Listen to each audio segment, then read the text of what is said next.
আসসালামু আলাইকুম। আশা করি দর্শক আপনারা ভালো আছেন। ভালো থাকাই আমাদের একমাত্র কামনা। দর্শক আমি একটা বিষয় বলি আপনাদের কাছে। সবারই কামে লাগবে। আমাদের অনেকেরই কামড়ি হয় বা কেউ কামড়ি বলে, কেউ আমেশা বলে। আমেশা যেটাকে আমরা বলি সেইটা বাথরুমের রাস্তায় সাদা চিনকাই, গরু চিনকাইয়ের মতো আসে সেটাকে আমরা আমেশা বলি। আর যেটা নাকি ব্লাড আসে, রক্ত আসে সেটাকে আমরা কামড়ি বলি। অনেকে গ্রামের ভাষায় বলে এটা কামড় হইছে বা কামড়ি এরকম বলা হয়।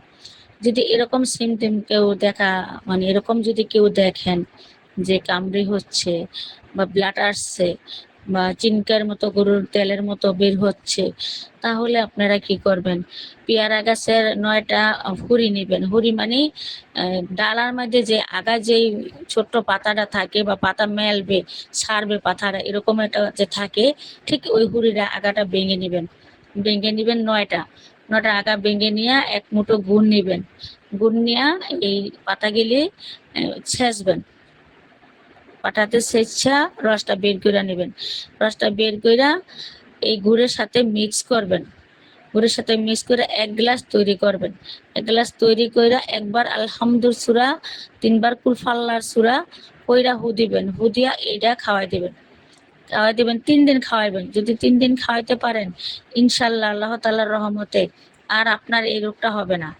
সে এটা বড়ও খেতে পারবে, ছোটও খেতে পারবে, যেকোনো মানুষ খেতে পারবে। এটা খাওয়াটা খুব উপকারী একটা জিনিস। এটা খাইলে আশা করি ইনশাআল্লাহ আর এই রোগটা হবে না বা এই রোগটা থাকবে না। আপনারা চাইলে খেতে পারেন বা শুইনা এই জিনিসটা মনে রাখতে পারেন বা ডায়েরিতে লিখে রাখতে পারেন।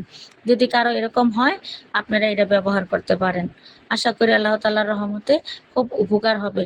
ডক্টরের কাছে গিয়া টাকা পয়সা খরচ না কইরা গরুনির চিকিৎসাটা করেন, আশা করি ভালো হবে। অনেক ভাইয়েরা খাইছে, অনেক বোনেরা খাইছে, কিন্তু আল্লাহ তাআলা মাফ করছে। তো আপনাদের কাছেও আমি বললাম, আপনারাও জাইনা রাখেন, এটা আপনাদের একদিন কাজে লাগবে। আসসালামু